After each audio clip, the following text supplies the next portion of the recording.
Climate Wisdom from COP30 Belém. Welcome to our Climate Wisdom Studio, live from COP30 in Belém, in Brazil. We bring together experts from science, politics, and spirituality to explore new solutions for the unfolding climate disaster. Myself, I'm Golo Pilz, and I will be today's moderator on conscious choices for a world in transition. And indeed, the world is changing rapidly. This climate conference is purposely being organized in Belém at the brink of the Amazon. The Amazon area actually spans more than 9 countries, is a treasure trove of biodiversity, and covers more than 7 million square kilometers of area. It's also the home to 35 million people, and it's often called the green lungs of planet Earth. It plays a vital role for our planet. Latest report indicate that 35% of the Amazon rainforests are either cut or degraded. This brings the whole ecosystem to the brink of its tipping points of irreversible deforestation. Yesterday, indigenous people stormed the COP, and there was a ruffle and shuffle at the entrance and even some damage. Today, almost more than 100 ships and boats of the Climate Justice Flotilla with 5,000 indigenous activists, forest defenders, arrived at the riverbank of Belém. They will join the People Summit, which is organized at the University of Para. More than 10,000 civil society activists are expected at this COP30. They are all united in their desire to protect nature and the rights and the territory of traditional people. That's also one of the reasons Brazil is pushing for the Tropical Forest Forever facility to finance the preservation of the forests. However, on the other side, the industry, especially soya producers and oil companies, push very hard for more concessions in the Amazon forest to further exploit the forest, which is already stressed and pretty weak. I'm glad to have 2 experts with me and hope we can shed some more light on our today's topic, conscious choices for a world in transition. Today we have with us Enric Noguera, and you are the European Cities campaigner at Plant-Based Treaty. You're also aiming to reduce the number of animals exploited through our current food system and tackling environmental degradation. You have a master's degree in international law, which might become very handy in the future, and you worked also in the global animal law. Welcome to our session. Also with us today is Maureen Goodman. You are the program director for the Brahma Kumaris at the United Nations and representative at the UN in Vienna. You have been to many UN conferences and have a deep interest in spirituality and the ethical dimension of climate change. Since long, you have been involved also in the interreligious dialogue. Welcome, Maureen. Thank you. This brings us to our first question, Enric. Can you share a bit about the importance of a plant-based diet for our planet? Many of our viewers might be not aware what are actually really the benefits, and what brings you to the COP on behalf of the Plant-Based Treaty. Well, thank you so much for having me. First of all, it's a pleasure to be here discussing this important topic with you. First of all, I would like to say that the plant-based diet, according to the most prominent science, is the biggest single thing that an individual can do to lower their carbon footprint. Actually, adopting a fully vegan plant-based diet, it is estimated to reduce it by actually 50% your carbon footprint. So sometimes when we deal with these big problems, individuals can feel very overwhelmed, and we feel that we don't have power to change things, but we actually have the power to change things 3-4 times every single day. And that is, for me, very encouraging. And that is a message of hope that we also want to transmit, because with every time that you see to it, you have the chance to eat and to change. And we need energy transition, we need mobility transition, but these are very complex in terms of individual perspectives. But with this one, you have the power yourself. You don't have to push governments, you don't have to push institutions, you can do that yourself. So I think this is a very important message that we convey to people. And when we think about the food systems transition, we need to understand that this is something that we can do today. It's not that complex. So that is why we think that plant-based solutions are that important and missing part of the conversation. The reason why it's important is because when we talk about the climate crisis, we usually talk about emissions. We have this carbon tunnel vision, but we forget about the planetary boundaries. Because the planetary boundaries, for those of you who are not familiar, are the 9 systems that maintain the stable Earth as it is. And animal agriculture is the most invasive industry in all these planetary boundaries, in terms of just the leading cause of biodiversity loss, leading cause of deforestation, water use, water pollution, and the biggest source of methane emissions. So it is really an ecological devastation that this industry is causing. It's very interesting what you said. How big is actually the impact in your personal carbon footprint? 50% is massive. And if people become aware about that, I think they will start thinking really about their diet. It's an inspiration actually to change. Huh? Very, very interesting. Thanks very much for sharing. Maureen, I know you are a vegan. And in Brahma Kumaris, we follow a vegetarian diet, traditional in our organization. But you took the extra step to become a vegan. Can you share with us your personal motivation and the benefits? Well, actually, I've been vegan since 2010, around that time. The first motivation I had was for health, actually, because I was reading about the diseases that, dairy in particular is connected with, such as cancer and so on. And I thought, why am I putting this in my body, And then I researched further, and I understood that actually, well, there's a huge amount of antibiotics in milk and other things. It's very unhealthy now. And also, the milk that's produced, that cows produce, is for the calves. It's not actually for human consumption, because the growth hormones are not suitable for us. They're suitable for the baby calves. And then I began to understand about the cruelty of the meat and dairy industry. And I said, I was already vegan, but it was like underline, underline, underline. And, we do try to educate our community as much as possible as to the importance of a vegan diet. So there's benefit for health. I feel I have a clear conscience. And I'm contributing to lessening the suffering of the animals. And like you say, just one statistic I know is that it's meat and dairy industry responsible for 60% of biodiversity loss. And there are many other statistics you will know better than me.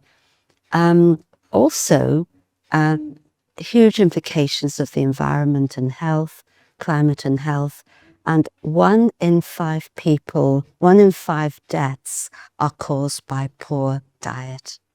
And so all round, to adopt a plant-based diet is beneficial for the individual and beneficial for the whole planet. So you feel better in the health? Definitely. And you will feel better with your mind because it's satisfying that you're on the right side. Absolutely. Yes. Great. Yeah. Okay. That brings me back to Enric. Eating meat is very much connected to the mindset of people. Here in Brazil, I think it's part of the culture. I walked around in all the street restaurants. I saw chickens and roasted stuff everywhere. So it's part of their culture, actually. And what's your strategy to change the mindset of people? We are here entering the domain of psychology and behavior patterns, how to sway the masses, how to bring them, how to raise them up to this point and bring change in their behavior. So this is actually our specialization, and this is what we try to achieve from plant-based treaty. And you are very right that Brazil, same as Spain, where I'm from, is very much part of the culture, but culture changes all the time. And this is something, it's a new phenomenon, because my grandparents' generation used to eat meat like once a month or less. It was a privilege. Now we eat meat 3 times a day. So, and now this is the culture. But our regional diet, the Mediterranean diet in Spain, is very much based in grains, pulses, legumes, and vegetables and fruits. And so it is about rethinking what that culture means. And we can think about many instances outside the environment as well, where culture has changed over time and norms that were accepted years ago are not accepted anymore. And we thought that this was part of our culture, was never going to change. And today we look back and it seems unthinkable, right? So it is about moving forward. We think oftentimes as culture as a set in stone kind of thing, but it's actually quite the opposite.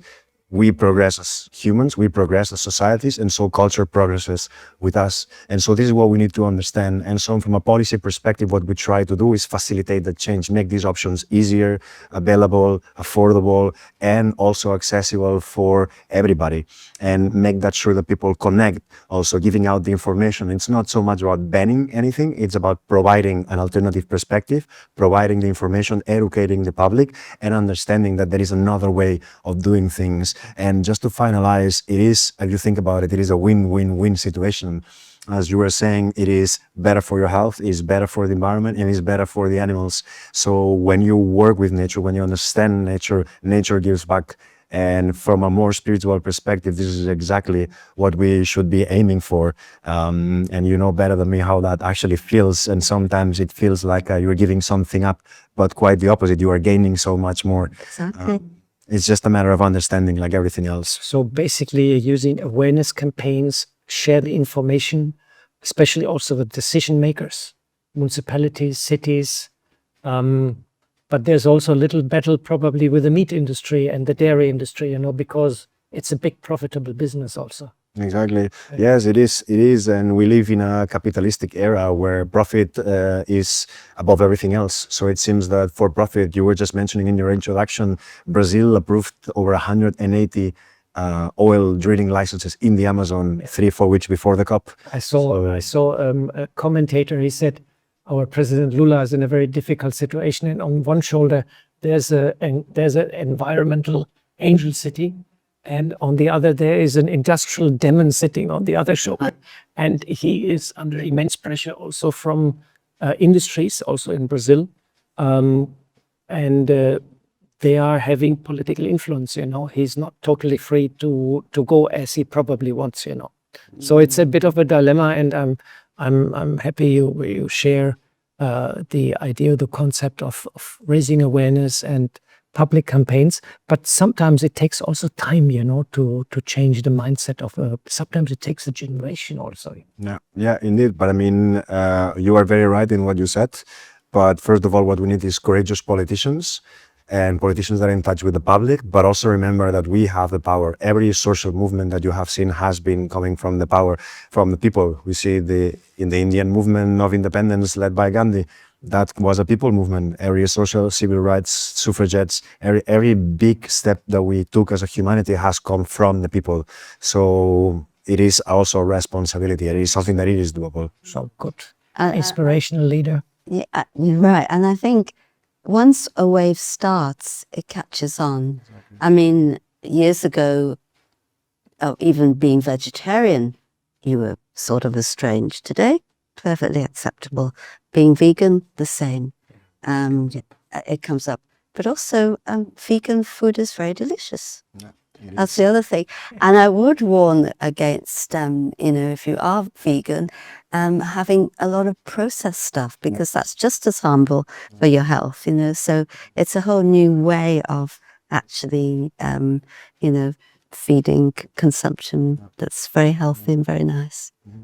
All right, Maureen, our topic today is the conscious choices for a world in transition. Yes. And this implicates not only choices for our actions, but also choices for our emotions, for our feelings, and for our thoughts. And I know we spiritual people, we believe a lot in power of our thoughts. And can you explain a bit the relation of the inner and outer world, how they are interconnected, and how meditation can help us to unfold our true transformative potential, which the world probably needs? Definitely. Yes, there is a very, very close correlation. And it's a spiritual law, actually, that whatever is within is reflected without. And so the state of the world is a reflection of the inner state of consciousness of human beings. So we see the outer, so what does that tell you about what's going on within? And the prevailing atmosphere of the world today, I'd say, is fear. And that fear leads to so many other types of actions, defensiveness, violence, etc. But actually, this is not our natural state of being. I sometimes, we actually are subject to many influences, and often we don't have the inner strength to keep our dignity in the midst of those influences, or to maintain our values in the midst of those influences. And I always like this analogy that the world, life is like an ocean. We're the boats navigating, talking about boats of flotillas today. But it's very important that the boat is in the water, but the water shouldn't come in the boat. And so we need to go inside to experience our original state of being, which is of peace, which is of love, which is of wisdom. And this is actually our real identity. So when we begin to live from the inside out, many things change. Internally you change, but you have an impact on the atmosphere around you. And so the more we do meditate and reflect and pray and are enhancing this inner world, which is our original state of being, then the more that wave will spread to have an impact on the world directly with nature, but also on our decision making, the atmosphere in the world. And the world needs the atmosphere of peace now. There's so much violence. And it is, like you said, it's in our hands. And this is something everybody can do. And we shouldn't think, and somebody told me once, if you ever think you're too small to make a difference, try sleeping with a mosquito. Yeah. Yes.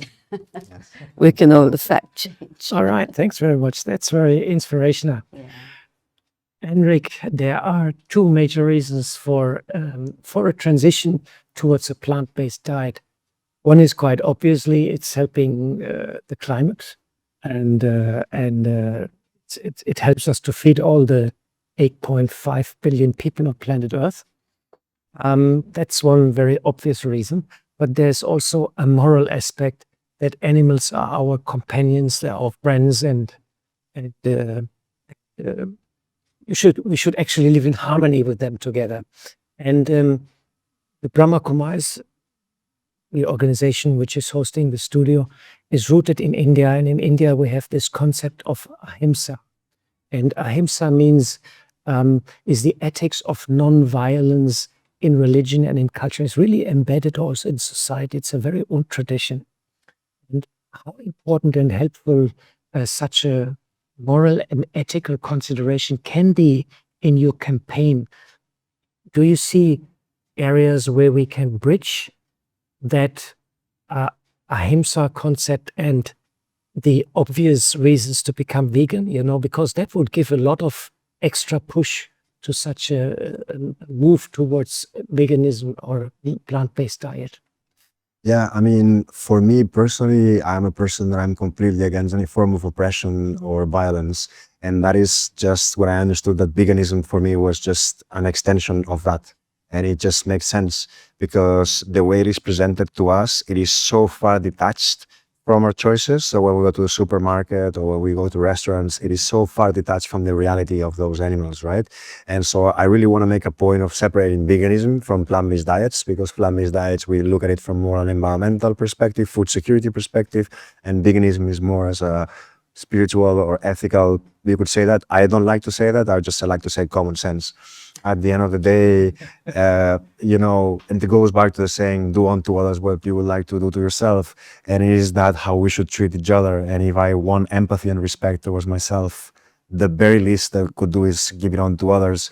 And at the end of the day, we think ourselves are so special. But I always go back to this saying from Native Americans. It goes something like, when humans have cut the last tree, they will realize that we cannot drink, eat, or breathe money.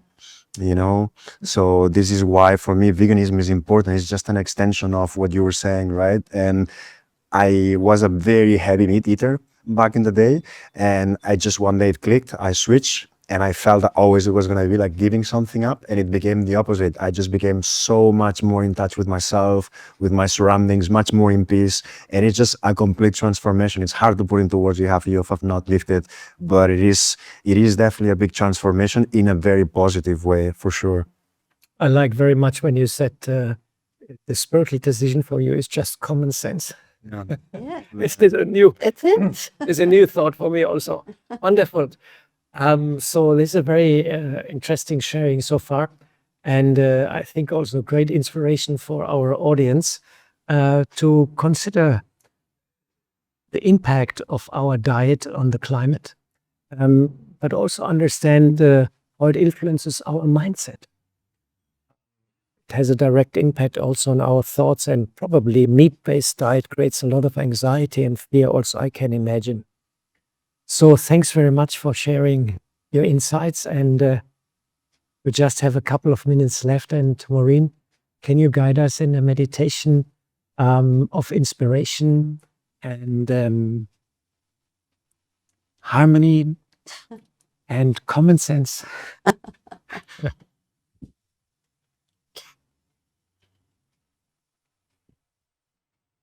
It's common sense to become aware of who we really are and to take that journey within so that we can begin to experience our original state of inner peace.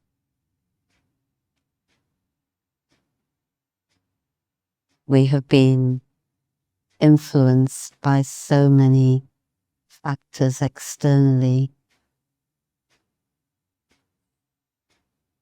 and we often define ourselves through what other people think of us. But who am I beyond those influences? I am a being of peace. And this brings me to a state of wholeness.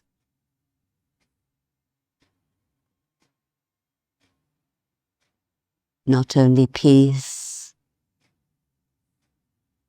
love, happiness, wisdom are all part of my true identity. And in this awareness, I would not wish to cause suffering to any living creature.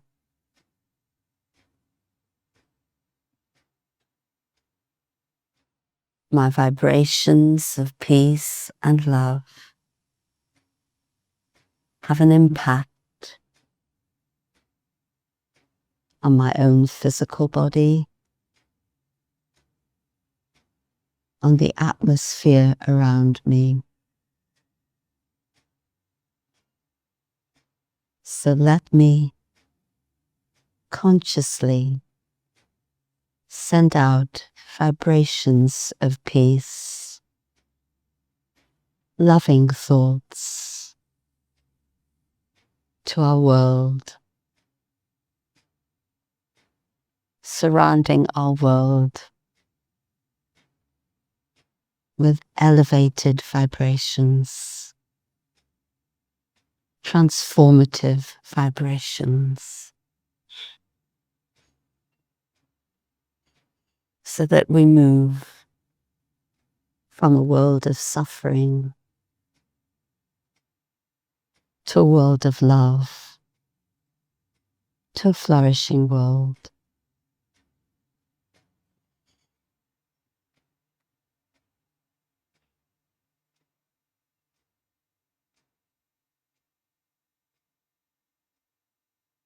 Thank you.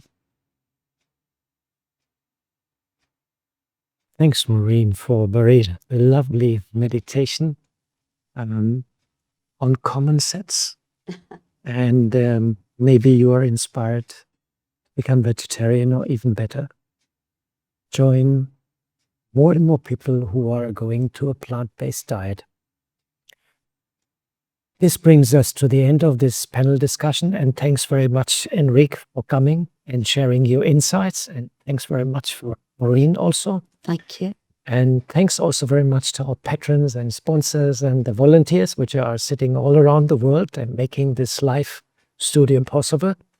And please join us tomorrow for another interesting session on climate wisdom. For details, please visit our webpage, echo.brahmakumaris.org/live. Last not least, thanks to all of you, our audience. I hope you enjoyed this session, and goodbye, and hopefully see you tomorrow.